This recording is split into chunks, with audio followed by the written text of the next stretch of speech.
Bonjour à tous, nous voici réunis aujourd'hui pour réaliser cette paire de mitaines en côte anglaise. Alors, pour celles qui connaissent déjà ma chaîne, je vous avais fait un tutoriel de côte anglaise aussi bien pour gaucher que pour droitier il y a quelques années de ça sur ma chaîne.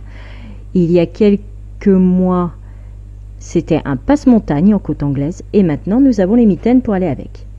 Alors, pour cela, vous aurez besoin d'aiguille numéro 3 pour les côtes 1-1 ici, aiguille numéro 4 pour la partie côte anglaise et on revient à l'aiguille numéro 3. D'accord?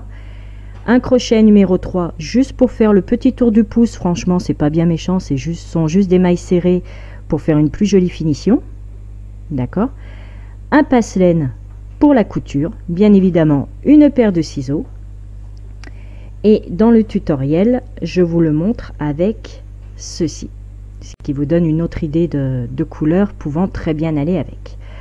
Voilà, moi c'est cette couleur là que j'ai fait donc dans le tuto et celle-ci pour aller avec le passe-montagne que vous trouvez également sur ma chaîne, aussi bien pour gaucher que pour droitier. Voilà, donc j'espère que ce tutoriel d'aujourd'hui va vous plaire. N'hésitez pas à vous abonner et à mettre un petit pouce bleu, des commentaires, etc. N'hésitez pas. Et moi je vous dis à tout de suite pour ce nouveau tuto. À vos aiguilles et on attaque.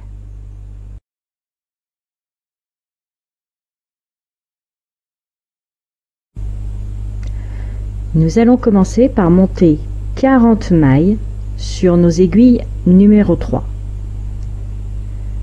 3, 4, 5,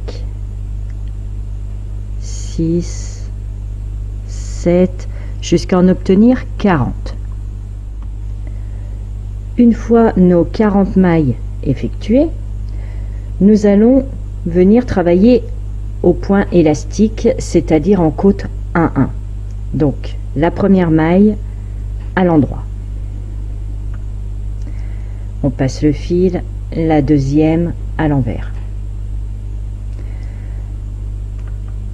À l'endroit, à l'envers, et ainsi de suite jusqu'à terminer notre rang. Endroit, envers, endroit, envers. D'accord, donc vous avez bien compris, une maille endroit, une maille envers, et nous alternons comme ceci sur tout notre rang. Notre premier rang vient d'être terminé. Maintenant, nous allons simplement tricoter les mailles comme elles se présentent. Personnellement, la première, je la tricote parce que je trouve que c'est plus facile pour la couture. Maintenant, si vous ne voulez pas la tricoter, si vous voulez vraiment la sortir maille lisière classique, n'hésitez pas, hein. Vraiment, chacun fait comme il l'entend, puisqu'après, nous allons venir coudre les deux côtés. Donc, c'est vraiment au choix. Moi, je sais que je la tricote. Si vous ne la tricotez pas, vous la sortez à l'endroit simplement et vous passez directement à la suivante qui est à l'envers. Donc comme je vous le disais, les mailles comme elles se présentent. Là nous voyons que c'est une maille endroit, on la tricote à l'endroit. Maille envers, on la fait à l'envers. Tout simplement, là c'est à l'endroit, on la fait à l'endroit, à l'envers, et ainsi de suite sur tout notre rang. Ce qui est d'ailleurs le but des côtes 1-1, c'est vraiment une maille endroit, une maille envers, et on tricote les mailles vraiment comme elles se présentent.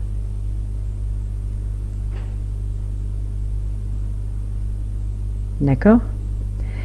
Et ceci en fait, vous allez faire environ 20 voire 25 rangs de côte 1-1. Je vais vous montrer. Quand notre mitaine sera terminée, là en fait nous sommes en train de faire cette partie là. Cette partie là en fait elle va arriver comme ceci, en gros, vous voyez, par rapport au poignet. Si vous voulez que ici ça monte plus haut, eh bien vous allez simplement rajouter des rangs. Moi je sais qu'ici j'en ai fait 20, j'ai fait 20 rangs, ça m'arrive à peu près ici, mais n'hésitez pas, si vous voulez faire 25 rangs, même 30 rangs, le tout en fait ça va simplement monter sur l'avant-bras, tout simplement. Mais sachez qu'ici il y a 20 rangs.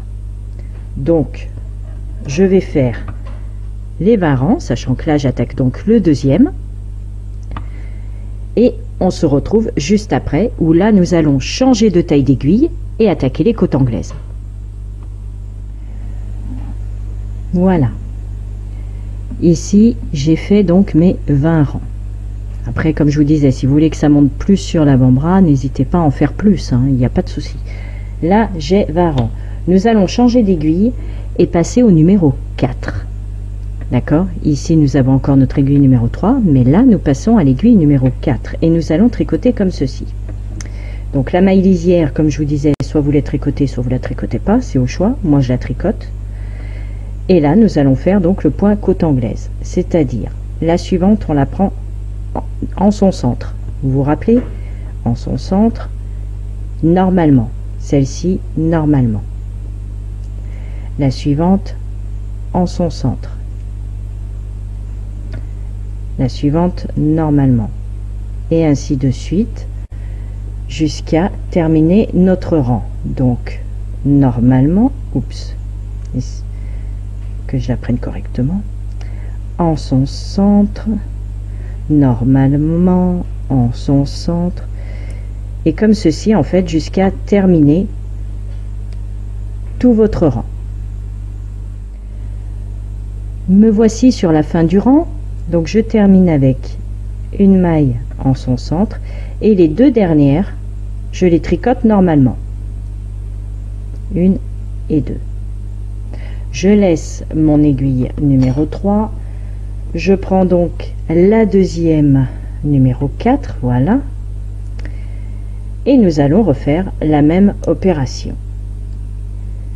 La maille lisière, qu'on tricote ou qu'on tricote pas, peu importe, d'accord, et la suivante, rebelote, en son centre, normalement, on voit bien parce qu'en plus il y a les deux petites boucles d'avant. Ici en son centre, là vous savez que vous la tricotez normalement parce que regardez, il y a deux brins puisque le rang d'avant c'est celle qu'on avait pris en son centre, donc du coup ça nous fait deux brins, donc on sait que celle-ci on la tricote normalement. Ici il n'y a qu'un brin, donc on la tricote en son centre, normalement, en son centre, normalement, en son centre, et ceci sur tout votre rang, d'accord, normalement en son centre, etc. sur tout notre rang. J'arrive sur la fin du rang, là je vois qu'il y a deux brins, donc c'est celle que je tricote normalement, à côté c'est celle que je tricote en son centre, et je termine comme à chaque fois par deux mailles normales. D'accord? À chaque fin de rang, vous terminez par deux mailles normales. Et le rang suivant, là nous avons le petit repère qui commence à apparaître, c'est-à-dire la maille lisière qu'on tricote ou qu'on tricote pas, même si je me répète, la maille suivante en son centre, vous voyez bien qu'il n'y a qu'un seul brin, voilà, la suivante normalement, la suivante en son centre, et on recommence donc normalement en son centre, normalement en son centre, normalement en son centre. Et quand je vous dis il y a un petit point de repère qui apparaît, c'est que là on commence à voir en fait, hop, on commence à voir nos côtes apparaître. Et toutes les mailles en fait qui restent bien en avant, c'est celles que l'on va prendre en son centre sur ce rang là, d'accord, celles qui sont un peu plus enfoncées, c'est celles que l'on va tricoter normalement. Mais de toute façon, si vous gardez vraiment ce repère qui est là, par exemple ici j'ai les deux brins, d'accord, on voit bien ce brin là qui vient ici et l'autre qui est juste là, donc je sais que celle-ci je la tricote normalement. Je préfère vous le dire parce que si jamais pour X raison, voilà, là vous êtes en train de tricoter, vous posez votre ouvrage, comment savoir où est-ce que vous en êtes? Eh bien, c'est très simple. Là, par exemple, vous voyez que je n'ai qu'un seul brin. Je n'ai que celui-là. Donc, je la tricote en son centre. Celle d'à côté, j'ai 2 brins. D'accord? J'ai le brin qui est ici et le brin qui est là. Donc, je la tricote normalement. Voilà. Ces petites astuces, normalement en son centre, etc. Et donc, vous allez bien terminer par 2 mailles à l'endroit classique. Vous voyez, en plus, on voit bien l'écart. Ici, par exemple, il y a 2 brins, donc elle est tricotée normalement. Ici, il n'y en a qu'un. C'est en son centre, etc. On voit bien que les boules, elles sont un peu plus épaisses. Vous voyez, surtout à la fin. Hormis les 2 dernières, bien sûr, qu'on tricote normalement, mais celle d'avant, ici, elle va être en son centre. Ici, c'est un peu plus épais, donc c'est normal. Ici, en son centre, etc. Donc, je ne vais pas vous embrouiller plus. Là, vous allez tricoter à peu près 25 rangs. D'accord? Vraiment que ça parte du dessus du poignet jusqu'à la première articulation de votre petit doigt. D'accord? Vraiment, en fait, ici, nous avons fait nos côtes 1-1 pour le poignet. Donc, on démarre d'ici en côte anglaise jusqu'à ici. Moi, ça me fait 25 rangs. Vous, ça fera peut-être plus, peut-être moins. Ça dépend la laine que vous allez prendre. Mais voilà. Puisque à partir d'ici, hop, qu'on tire une droite, on va reprendre les côtes 1-1 en aiguille numéro 3 pour terminer. D'accord? Donc, bien jusqu'ici, et vous vous arrêtez. Donc, côte anglaise, moi personnellement dans mon cas, c'est 25 rangs. Ça peut peut-être être plus, peut-être être moins dans votre cas, mais voilà. Voilà, je me suis arrêtée volontairement en milieu de rang pour vous expliquer quelque chose. Ici, nous avons notre point élastique, d'accord, nos côtes 1-1. Et là, nous sommes passés donc aux aiguilles numéro 4 pour faire les côtes anglaises. Les rangs, vous les comptez comme ceci. On part de là, d'accord, on prend les rangs à l'endroit, c'est plus facile. Et en fait, vous prenez 1, 2, 3, 4, 5, 6, 7, 8, 9, 10, 11, 12, 13, 14, 15, 16, 17, 18, 19, 20, 21, 22, 23, 24. Et là, on a la 25e.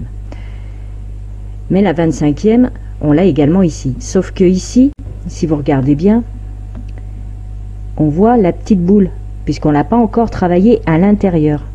D'accord? Donc on a notre 25e, elle est ici.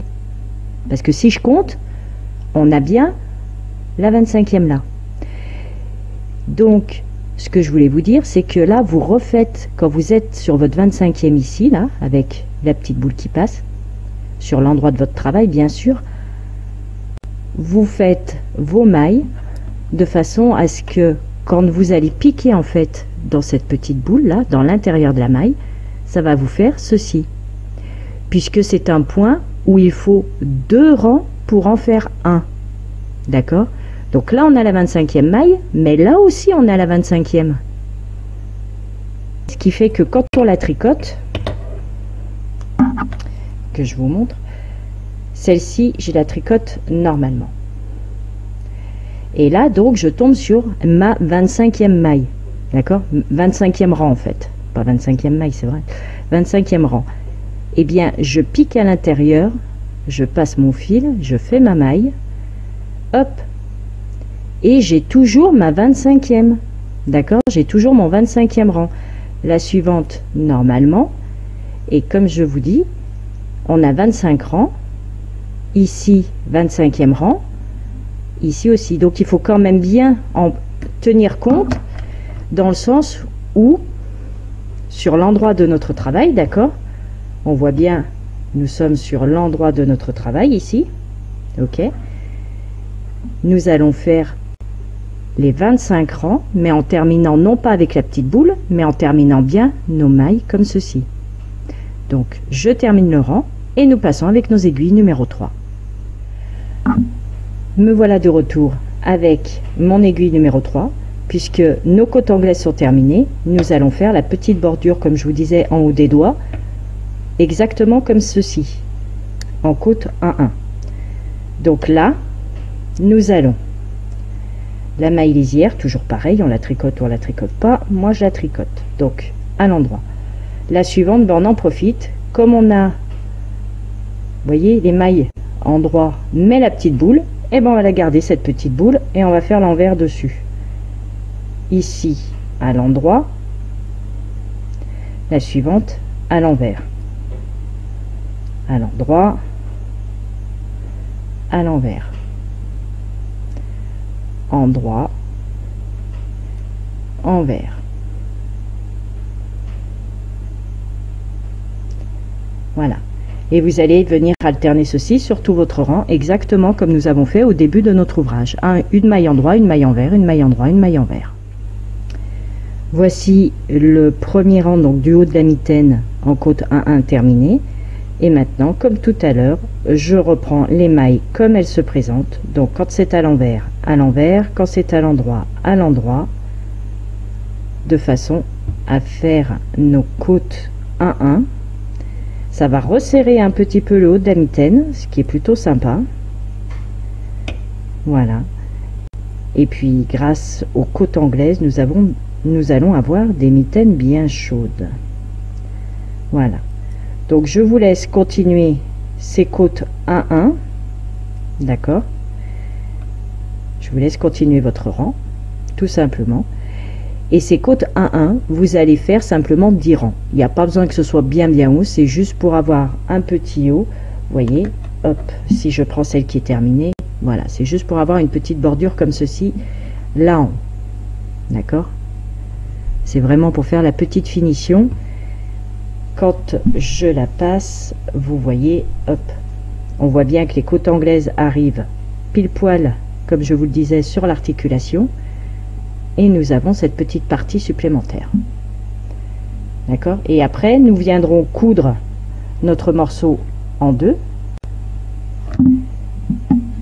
Et après, nous n'aurons plus qu'à faire un petit tour au crochet autour du pouce. Voilà. Une fois nos rangs effectués, là, donc j'en ai fait 9. Le 10e, on arrête les mailles. Alors, on arrête les mailles en les tricotant comme elles se présentent. En voilà une, en voilà deux, et on les rabat souplement. Il ne faut pas non plus venir se serrer le haut du doigt, le haut des doigts, d'accord. Là c'est à l'endroit, je la fais à l'endroit et je passe celle d'avant par-dessus. Je passe le fil, la suivante, je la fais à l'envers. Je prends celle d'avant, je la passe par-dessus. Celle-ci à l'endroit, celle d'avant par-dessus. La suivante à l'envers, hop, celle d'avant par-dessus. Et ceci jusqu'à terminer tout notre rang. On coupe un bon morceau de fil, puisqu'après nous allons simplement venir faire la couture. Donc en laissant quand même l'espace du pouce, d'accord. Et puis ben, nous aurons presque terminé notre mitaine. Voici mon passe-laine enfilé. Je viens donc prendre la toute première, là en bas, hop, comme ceci. Et de mon côté, je vous disais que j'avais tricoté donc les mailles lisières pour que ça me fasse des petites boules. Je sais pas si on les voit, ici, ici, ici. Et en fait, ce sont ces petites boules qui vont m'aider à faire la couture. C'est pour ça que je vous disais, soit vous la tricotez, soit vous la tricotez pas. Moi, dans mon cas, je préfère parce que comme ça, hop, je passe en face, je rattrape la petite boule en question. Je reviens de ce côté, elle est ici. Et je fais ça sur toute ma couture. C'est vraiment la petite boule d'un côté, la petite boule de l'autre, comme ceci, donc sur, hop là, sur tout le poignet.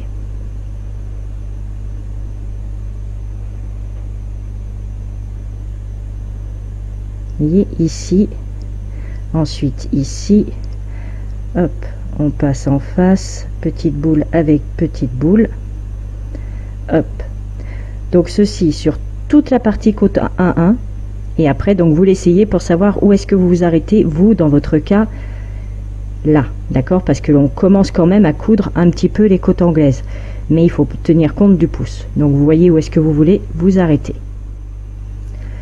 Voici, comme je vous le disais, moi je suis montée à 1, 2, 3, 4, 5. Je me suis arrêtée ici parce que moi ça me convient. Si vous voulez monter un petit peu plus haut, vous pouvez, ou même un peu plus bas, ça dépend vraiment de vous. On fait la même chose en haut, puisque nous allons venir coudre toute la partie côte 1-1 et puis descendre comme je vous le disais. Donc toujours pareil, moi j'ai toujours mon petit repère avec les petites boules, vous voyez, pile poil en face les unes des autres. Donc je fais la couture ici, je descends dans mon cas sur 12 mailles, donc 2, 4, 6, 8, 10, 12, je tombe à peu près ici. Bien sûr, l'espace que vous avez, donc le nombre de mailles que vous avez ici, vous avez le même de l'autre côté, d'accord? Et c'est ceci où nous allons venir faire un tour, tout simplement, juste un, c'est largement suffisant, de mailles serrées. Donc je termine la couture et on se retrouve avec notre crochet numéro 3. Voilà, je me suis munie de mon crochet numéro 3. Nous allons venir faire la petite boucle de départ, tout simplement, on serre, voilà, c'est vraiment juste pour amorcer, d'accord. Là nous prenons notre travail, je lâche la petite boucle, je me raccroche à un endroit, allez hop, ici, ça ira très bien. Voilà, donc vous vous accrochez n'importe où pour le début, puisque de toute façon ça ne changera rien du tout. Et là nous faisons une maille en l'air et nous allons simplement faire des mailles serrées, tout simplement tout le tour. On en profite pour cacher notre fil en même temps et nous faisons hop, voilà, maille serrée, on passe à côté, maille serrée, à côté aussi, maille serrée, tout en cachant notre fil. Après si vous voulez le cacher après, il n'y a pas de souci.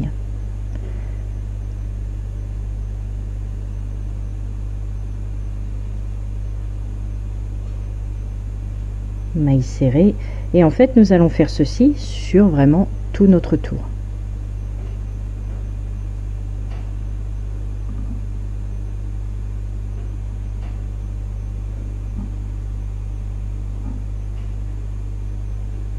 Voilà, ici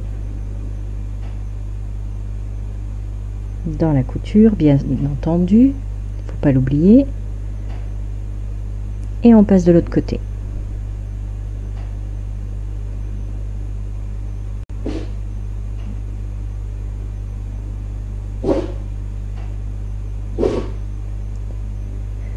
Maille serrée, maille serrée, donc jusqu'à arriver au bout où là nous allons simplement faire une maille coulée dans la maille de départ, tout simplement. Après vous pouvez, une fois que vous en serez là, vous pouvez simplement couper votre fil, faire un petit nœud, cacher vos fils et votre mitaine sera terminée. Voici nos mitaines terminées. Voilà, voici ce que cela donne.